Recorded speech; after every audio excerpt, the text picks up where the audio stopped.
कुछ दिन पहले मेरे एक फोन में एक नोटिफिकेशन आया, Rohit Sharma retires from test cricket. मेरा फेवरेट प्लेयर, मेरा फेवरेट बैट्समैन अब इंडिया के लिए एक फॉर्मेट कम खेलेगा। And as if that wasn't enough, कल हमें नोटिफिकेशन आता है कि Virat Kohli, the brand ambassador of this format for 14 years, भी इस फॉर्मेट को अलविदा कहता है। कोई अनाउंसमेंट, कोई रिटायरमेंट मैच, कोई बड़ा शोर शराबा नहीं, सिर्फ एक स्टोरी और एक पोस्ट। याद है वो टाइम जब रोहित और कोहली मिलकर दुनिया जीत रहे थे। हम उनके साथ छोटे से लेके बड़े से बड़े जीत में शामिल थे। लेकिन सवाल ये उठता है कि क्या ये रिटायरमेंट का डिसीजन उनकी खुद की मर्जी थी या ये किसी और की मर्जी थी। मैं सोच रहा था जब विराट कोहली ने 2014 में ऑस्ट्रेलिया में वो सेंचुरी बनाई थी, वो मोमेंट आज तक मेरे लिए एक इमोशनल मार्क बना हुआ है। टेस्ट क्रिकेट का जो असली चैंपियन था वो था विराट, और दूसरा नाम जो छुपा हुआ था, देर से आया पर जब आया तो चीर फाड़ मचा गया, रोहित शर्मा, जिसने डेब्यू में ही ईडन गार्डन में 177 रन मार दिए।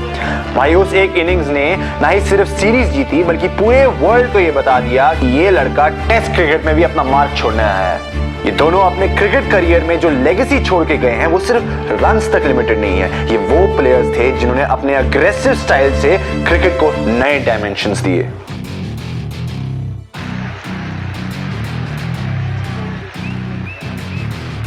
इंडियन टेस्ट क्रिकेट में परहैप्स गेम चेंजिंग मूवमेंट तब था जब विराट कोहली को एज कैप्टन चुना गया था, क्योंकि उसी के साथ इंडिया ने वेलकम किया एक न्यू एरा को।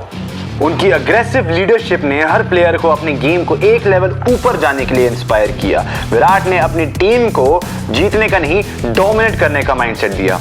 पहले हम इंडियन टीम को ज्यादातर डिफेंसिव देखते थे, लेकिन कोहली ने उसको अटैकिंग बनाया, हर मोमेंट में इंटेंसिटी दिखाई, और इस इंटेंसिटी ने ना ही सिर्फ इंडियन टीम को जीतने का कॉन्फिडेंस दिया बल्कि एक डोमिनेंस की फीलिंग भी दी। विराट कोहली की अगर टेस्ट अचीवमेंट्स की बात की जाए तो उन्होंने काफी दफा टेस्ट मैचेस जीते हैं, और उसी के साथ साथ ही became the first Indian captain to win a test series in Australia.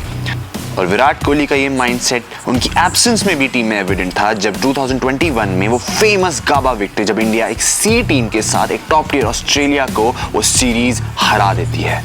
Kohli was also known as a fast bowlers captain. उन्होंने अपने फास्ट बॉलर्स को बहुत ज्यादा बैकिंग दी, जो शायद पहले इंडिया में नहीं देखा जाता था। बुमराह, सिराज, शम्मी और इवन ईशांत शर्मा, उन्होंने प्रमोट किया अपने फास्ट बॉलर्स को टू बोल अग्रेसिवली, फ्रीली, बाउंसर्स मारे, जहां ट्रेविस हेड जैसे ऑस्ट्रेलियन बैट्समैन भी इंडियन पेसर्स को खेलने से घबराते थे।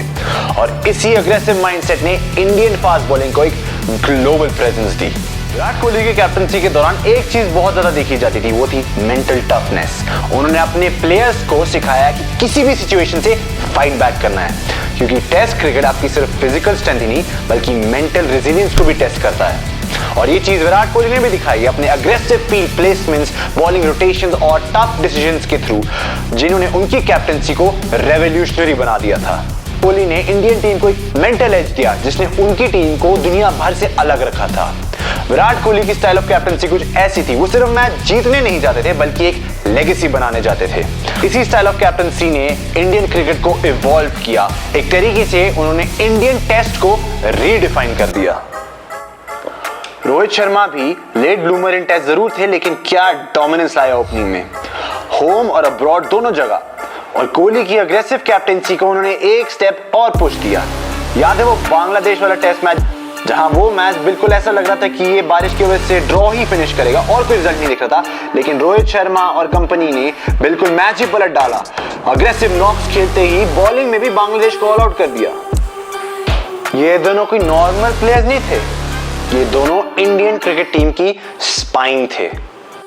बात जरा दरअसल ये है कि विराट कोहली और रोहित शर्मा दो बच्चों के बाप हैं, और दो बच्चों का बाप बनना कोई आसान काम नहीं होता। मेरे से पूछिए, मेरे पापा से पूछिए, क्योंकि विराट कोहली ने काफी दफा मैचेस स्किप किए हैं for family reasons, and Rohit Sharma भी भाई साहब वाइब देते हैं एक फैमिली मैन का। तो हो सकता है कि अपनी फैमिली को संभालने के लिए उन्होंने ये डिसीजन लिया, लेकिन कुछ तो गड़बड़ है। क्या ये डिसीजन सिर्फ एज और फैमिली रीजंस की वजह से था या वजह कुछ और थी? एक नया एंगल आ सकता है। देखिए बात ऐसा है कि जब विराट कोहली कैप्टन थे तो उनके पास रवि शास्त्री थे, और जब रोहित शर्मा कैप्टन थे तब उनके पास राहुल द्रविड़ थे। Basically like to like pair हो गया, लाइक माइंडेड पीपल हो गया, बहुत अच्छी कोऑर्डिनेशन बनी। लेकिन अब इंडियन क्रिकेट टीम के हेड कोच है गौतम गंभीर, जो एक नए स्टाइल ऑफ लीडरशिप लेके आते हैं। बेसिकली गौतम गंभीर इस माइंडसेट से आ रखे थे कि वो इंडिया से स्टार्स कल्चर हटा देंगे, जहां पर सब इक्वल रहेंगे। लेकिन क्या इस इक्वल करने के चक्कर में उन्होंने यंगस्टर्स को बढ़ावा देने की जगह स्टार्स को कम बढ़ावा देना शुरू कर दिया? हो सकता है कि विराट कोहली और रोहित शर्मा को डायरेक्टली नहीं बोला गया, लेकिन उनको कहीं ऐसा लग रहा हो कि उनकी प्रेजेंस कुछ लोगों को खटक रही हो, कुछ लोगों को कंफर्टेबल नहीं लग रही हो। और ऐसे टाइम पे जब आपको फील हो जाए कि आपकी प्रेजेंस यहाँ पर वेलकम नहीं है, तो आप चिल्लाते नहीं हो, आप ग्रेसफुली एग्जिट कर जाते हो। पर सबसे इंपॉर्टेंट बात यह है कि इन दोनों का इम्पैक्ट क्या था। इन दोनों ने इंडिया के लिए सिर्फ क्रिकेट नहीं खेली है, बल्कि इंडियन क्रिकेट को एक नई पहचान दी है। विराट कोहली का अग्रेशन हमेशा ऑपोजिशन को अपनी गेम पे डाउट मारने पे मजबूर करता था, और रोहित शर्मा बिल्कुल काम एंड कंपोज है कि अपनी साइलेंट लीडरशिप से अपनी बातें कन्वे करते थे। कोई भी गार्डन में घूमेगा मार चोट दूंगा सबका, मोस्टली साइलेंटली रह के। अच्छा ठीक है, कभी कभी कभार रह के ले क्या पता इनसाइड लगाओ। जो भी है, बात यह है कि इसने इंडियन टीम को एक स्ट्रॉन्ग बेस दिया। आप मेरी बात समझ रहे हो ना? ये इंडियन टीम के वो बैकबोन थे कि आज इंडिया को अगर स्ट्रॉन्ग और मॉडर्न का इमेज मिलता है वो इन्हीं की देन है। आज शायद अगर ये दोनों नहीं होते तो जो टीम का जो एटीट्यूड हमने देखने को मिला है वो शायद कुछ अलग होता।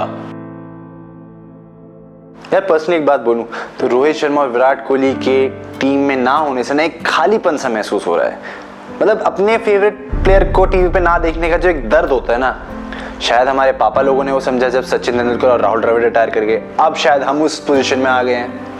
मतलब रोहित और विराट जब भी ग्राउंड में होते एक एनर्जी, एक क्राउड का जो रोर फील होता है। मतलब मैं जब इंडिया वर्सेस अफगानिस्तान का मैच देखने गया था वर्ल्ड कप का, तब रोहित ने 130 मारे, विराट ने 50 मारी। जो वो एक्सपीरियंस था वो आज तक मेरी मेमोरी में इंग्रेन्ड है। तो वही एक खालीपन, वो एक वॉइड सी फीलिंग आ जाएगी। हो सकता है आगे जो यंगस्टर्स है वो बहुत अच्छे क्रिकेटर्स निकले, शायद वो उनका और मैच कर सके या शायद ना कर सके, ये तो आगे जाके ही पता चलेगा।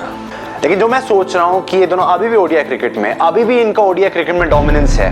चैंपियंस ट्रॉफी जीतने के बाद ये साफ जाहिर हो गया है। रोहित और विराट कोहली की जो फॉर्म हमने देखने को मिली है, रोहित कोहली फाइनल में मैन ऑफ द मैच ही बने, ये साफ पता चलता है कि उनके अंदर अभी भी वो ओडीआई क्रिकेट, वो लंबा फॉर्मेट बचा हुआ है। तो हू nose, 2027 world cup is right around the corner. Virat और रोहित की टेस्ट रिटायरमेंट सिर्फ एक अनाउंसमेंट ही नहीं थी, बल्कि it was an end of an era. दोनों के बीच जो कंसिस्टेंसी थी, जो लीडरशिप का सेंस था, वो कुछ ऐसा था जो हमने अपने जीने का हिस्सा ही समझ लिया था। आज जब हम बात करते हैं तो वो मोमेंट्स, वो मेमोरीज हमारे साथ हैं। और ये लेगेसी सिर्फ रन्स तक नहीं, ये उनकी मेंटल टफनेस, उनकी गेम सेंस, उनकी मोमेंट्स हैं जो हमेशा हमारे दिल में रहेंगे।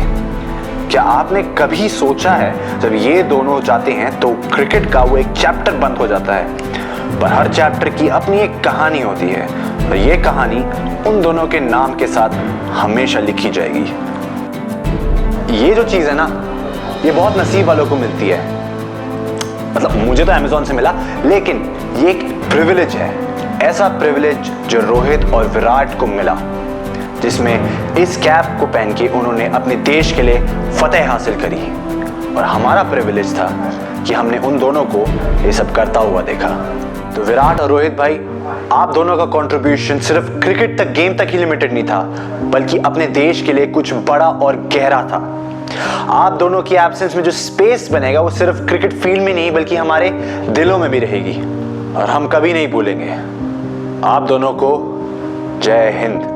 होते हैं, बड़े भाई होते हैं टीम के, और वो दो बड़े भाई साथ में बड़ा एंजॉय करें। सो यू एंड रोहित, जब ऐसी कमरादरी होती है, जब ऐसा माहौल होता है, तो आप एक्साइटेड होते हो खेलने के लिए, you know, then you look forward to doing anything you can for the team. So our understanding, our vision for the game has always been similar, has always been to make India win, to make sure that we cover all the loopholes, जितनी भी छोटी छोटी चीज़ें जिस पे हमें काम करना है टीम के लिए, वो सब सॉलिडिफाई करके आगे बढ़ेंगे।